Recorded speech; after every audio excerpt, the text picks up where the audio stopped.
Hey everyone, welcome back once again to this another Beefcast production. I'm still your casting host, Beef. Welcome to Game 5.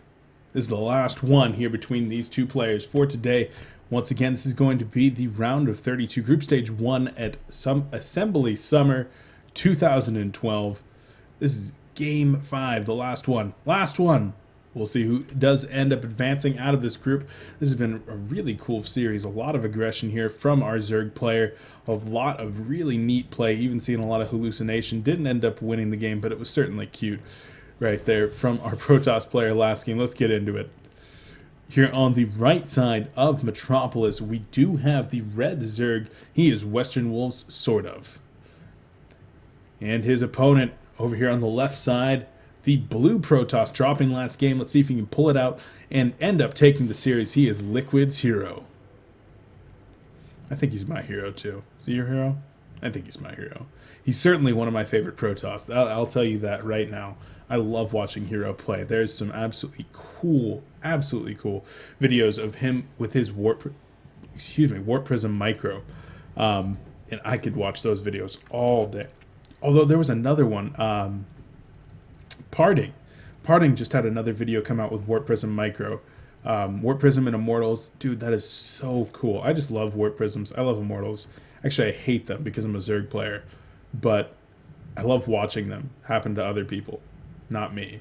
If it happens to me, that's when I put a keyboard like through the wall or a fist through a monitor, something along those lines.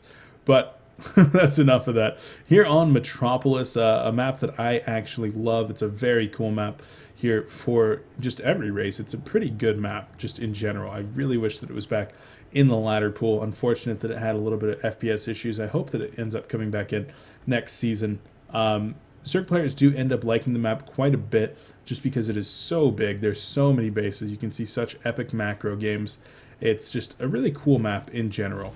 Back over on Hero's side of the the map. Sorry, I got distracted by something there. Back on Hero's side of the map, he has in fact gone for a Forge First into a Nexus, followed by Gateway. Protoss like this map too, just because there's lots of destructible rocks all over the place. You can get really clutch force fields off. So we'll see how those force fields do end up playing in this game. And if Hero does in fact go for something like his Warp Prism build that he used in games 1 and 2, when he ended up winning both of those, or excuse me, 1 and 3, and he ended up winning both those games, or in games 2 and 4, he went a little bit greedier, even in the last game going for some Warp Prism hallucinations and all kinds of funky stuff, cute plays, but ended up losing those games. So we'll see if Hero goes back to his tried and true Stargate into a Robo. Right now, the natural did go up unmolested for our Zerg player. The probe wasn't able to get over there in time, did in fact scout into the wrong location maybe, or was it just late in general? No, it was just late in general. So, sorry, that was really loud on my end. Zergling and Drone managed to take down the pylon that was blocking the third, so the third will be going up relatively soon over here. Queen can in fact spot the probe, make sure that there's no shenanigans in that way. I've seen a couple of games where you get a pylon down in that location, or this location over here, and you get some really cool warp bits. I think somebody did that to Nest T at IPL 4, something like that. But we'll see. Stalker being chrono boosted out right now for Hero, so not even going to be going for a Zealot at the time. He just wants to get that Stalker out as fast as possible and try to snipe that Overlord, which I think he's going to be able to do. Yeah, I'm pretty sure he's going to be able to get that Overlord. And a Stargate once again going down for Hero. Let's see if he does, in fact, drop a Robo, stick to his games 1 and 3, his 100% successful style up until this point. That Overlord is, in fact, going to fall, or if he's going to be using that Stargate for something else. Back over on the Zerg side of the map, just completely macro. It is still 6 minutes. He's just getting up those extractors. The spawning pool is down, starting Queen production, but nothing but drones coming out right now for our Zerg player. Third base is going to be finishing up relatively soon here. And we will see if sort of does in fact choose to go with early aggression, or if he's going to be doing something different. I wouldn't be surprised to see sort of try to go for that early aggression build again. And with that Roach one going down at about 6:45 there. That's a little bit early, and once again, no Evo chamber. This is something that I've noticed from Sort of, that he just doesn't really like to get that Evo chamber unless he has to. He doesn't get early upgrades in terms of +1. He gets early upgrades in terms of speed. So he likes that. We'll see if that is in fact what he does. Once again, that hatchery going to be the use of the first 100 gas, so it's looking very much so like he might be choosing to do this early speedling roach aggression, speed roach aggression for the third game. Last two games that Hero ran into this, he did lose, but this is going to be the first game that the aggression has come out in addition to Stargate play. Stalker making its way out onto the map for the time being, and I don't think that there was a warp prism made. Let me double check. Yeah, no warp prism. So this is the first time that the Stargate play has been Phoenix only. So we'll see how these Phoenixes measure up to the past games of the Void Ray Phoenix. Roach is already starting production right here, and so the Stalkers can actually get a really nice read with a couple of these Phoenixes going to be going in as well. They're going to be able to snipe off the overlords and get a good read on exactly what's coming. And Hero's going to be able to properly defend this early aggression. He sees the lair is already up. He doesn't see speed on the Roach Horn right now. The Roach Horn is not dancing, so he doesn't know if that's going on or not. But the Queen does end up falling right there. The Spore Crawler going to be going down as well to try to defend from some of this aggression. But one Spore Crawler already down in the natural, so if that Phoenix doesn't move, it's going to get lost. Oh my gosh, that one Phoenix. He's so lucky. The guy driving that thing is just like, oh man. I shouldn't be alive right now, but I am. Zerglings and Roaches making their way across the map over here, and Infestor Tech going to be the choice instead of Roaches. He wants to be able to deal with these Phoenix. I think that's a pretty wise move. Zerglings going to be poking into the main over here, already seeing that there is an Immortal. That is not a hallucinated Immortal. That is 100% real. Those cannons will stick it in your butt and make you call him Big Poppy. That was inappropriate. Queen going to be taken out once again by the flock of Phoenixes, and this time that Phoenix will in fact fall. So losing a Phoenix for a Queen there, it's not the best of trades, especially since that one Phoenix is relatively low on armor. Zergling's still being made at this point. All drone production has pretty much ceased from what I see over here with our Zerg player, sitting at about 69 drones right now. It's a pretty good count of drones to be at. If you're sitting on those 3 bases and not looking to do any kind of mass spine crawler production for the time being and not looking to take a 4th, just kidding, there's a 4th down. Who knows what I'm talking about. Zerglings and Roaches going to be making their way over to check for a 3rd right now, and they're going to see that the rocks have been indeed broken down, and the 3rd has been taken from our Protoss player there. Zerglings and Roaches might even want to go in there for a little bit of aggression, but this is not going to be a good engagement for the Zerg player if he does want to take this. A couple of force fields going to go down, and a couple of force fields are going to go down. Don't make me look like an idiot. Okay, no force fields are going down.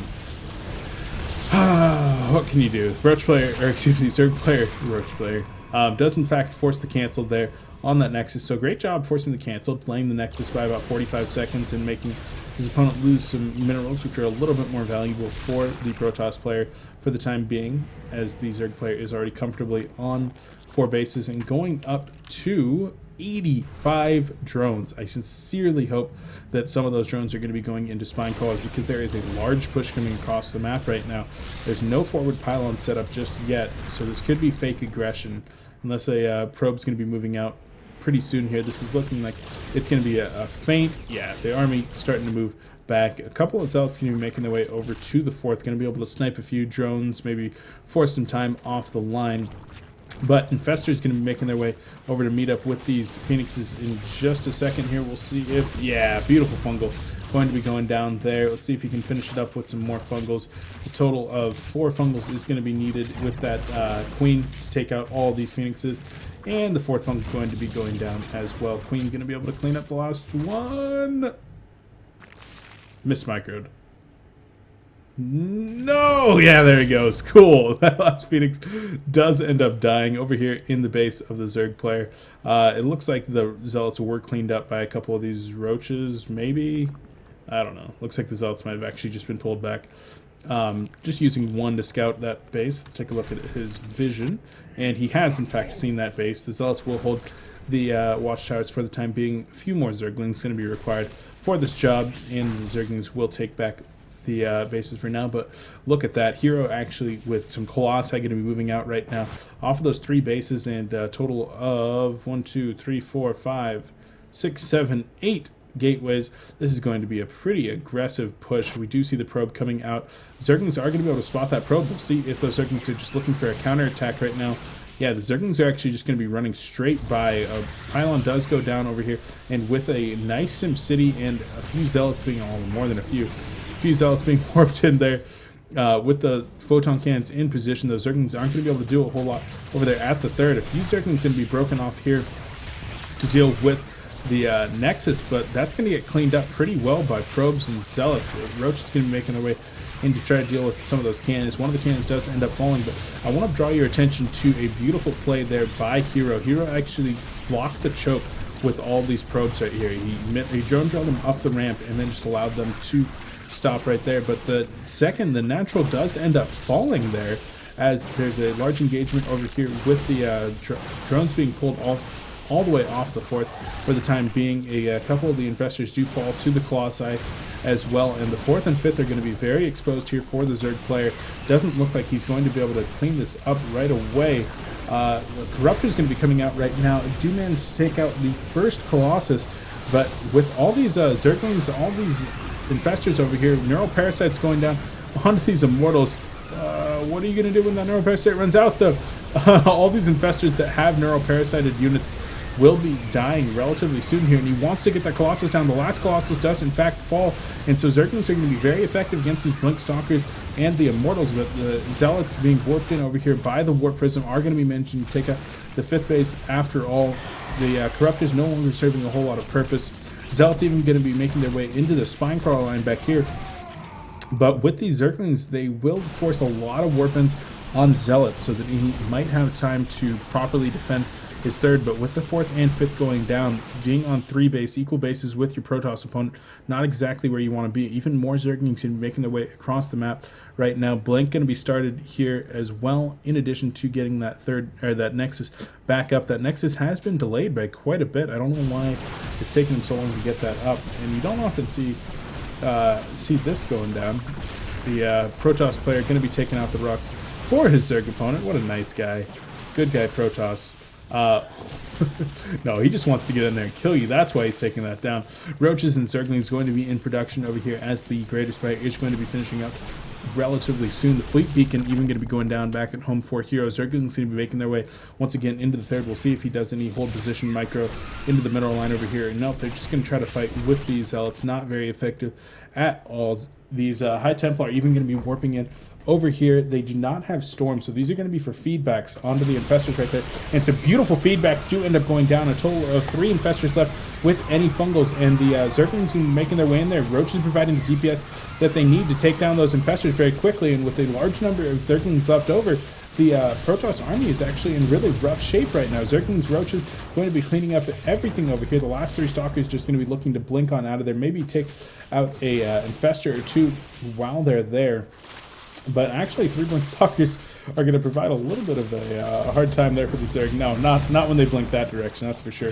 Warp Prism going to be making its way into the natural over here. Going to be taking a lot of damage from the Spore Crawler and does end up falling. So right now, both players just trying to get their macro back up. The Templar Archives did end up finishing. No Storm going to be coming out of that for the time being, so this is going to be purely for that transition into a relatively late game composition involving mostly Archons. But right now, there's not a whole lot of forces on. Look at that Storm.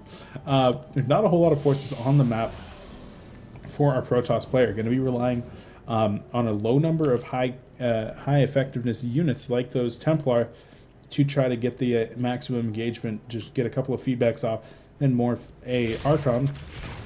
But I don't know, this is a lot of units. A lot of units coming out of SortOf right now, and some Corruptors even being built so that you can get some Broodlord support with this. And I don't know if SortOf should be engaging into this. There's more Warpins coming in every second. It's a lot of Blink Stalkers with +2 attack, +1 armor. But these Zerglings are going to be relatively effective against those Blink Stalkers. Making sure that they do not get away is going to be the job of these infestors. So it's all really going to come down to the engagement. The X factor, as always, though, is the mothership that's about to pop out over here. Still being chrono boosted out. This thing's going to be popping out here in the next 10 or 15 seconds. Not going to have any energy for a vortex but just the amount of damage that it's able to do and the cloaking field is going to be a little bit of an issue here for the Zerg player.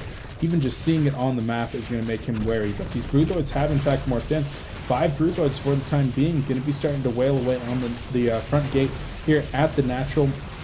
Colossi starting production once again to deal with those Broodlords to really add to the army. A large run by over here. Some Zerglings and Roaches can be making their way into the mineral line as a lot of workers are killed. It ends up killing quite a few workers, bringing the total up to 18 for the game, but the Zerglings can be making their way in, knowing that all the army is undefended right now. Not enough energy for that Vortex. A couple of feedbacks going to be going down onto the Overseers and the Infestors. The Infestors do actually all fall, but as the Temple Archives fall, there's going to be no Archons, no Storm, no units to Storm for the time being, but the big blink up is actually going to take out all of these Broodlords, and the last Broodlord does in fact fall there. The Zerg army is in shambles as it's being taken down by everything. There's just really a large collapsing force trying to chase the rest of the Zerg army right now. The probes trying to get out of the way, saying, "We just want to mine, leave us alone." And the Broodlords are just completely absent right now, not even there. And the Zerg army just completely gone in the Protoss base right now. But at the same time, back at home, 40 Zerglings are in production in addition to 6 more Broodlords. So the second wave could be coming at any second, all the way up onto 5 bases right now, starting to get his saturation up and even getting a static defense down with these spine crawlers is sort of. So actually, I hope that doesn't mean that my internet went out because I'm recording this, but sort of has actually done a pretty good job of macroing at home behind this, getting up to that Broodlord army, but with that mothership out, with that mothership being able to get as much energy as possible for the time being, he could be gearing up for a big Vortex, or he could do what he did on Game 1 on Entombed Valley. Use the mothership in a recall capacity so that it's able to just pull the units out once they get a little bit too over their heads. Blinkstalkers and Zealots going to be meeting a large pack of Zerglings right here, as the Zealots do end up getting taken out, and the Stalkers have to blink away, make sure that they do not get surrounded by those Zerglings. Those 3/3, what I would assume to be 3/3 lings with adrenal glands. Yeah, those are total cracklings. Those things are insane DPS. You do not want to get your Stalkers involved with those. That is hanging out with the wrong crowd indeed. Temple Archives finally going to be going back up as Archons do start warping in. And there's even a few High Templar that are just going to be used purely for Storm, as it did finish before the Temple Archives did fall. Next is going down for the 4th base for our Protoss player, but with 10 Broodlords making their way across the map right now and 5 Infestors, this is going to be a relatively hard defense for our Protoss player. It's really going to come down to the engagement. It's going to come down to the ability of Hero 2 Vortex and to feed back those Infestors. If the Infestors do end up getting feedback, there's not a whole lot of ground support for this army right now. There's a lot more moving out across the map in time being, but big storms going down right there onto that flock of Zerglings. 1 Archon going to be falling over there, in addition to the Templar that already fell. To the rest of those Lings going to be trying to get out of there as best as possible, but 200 energy here onto that mothership. We'll see how well SortOf is able to split his army up, make sure that he minimizes the amount of stuff that's going to be sucked in by that Archon. Already getting a pre-split right there, 8-4 split with those Broodlords as probes do start to make their way over. Once again, another Archon. You don't see that every day. Zealots are like, or Zerglings are like, hey, Archon, we'll kill it.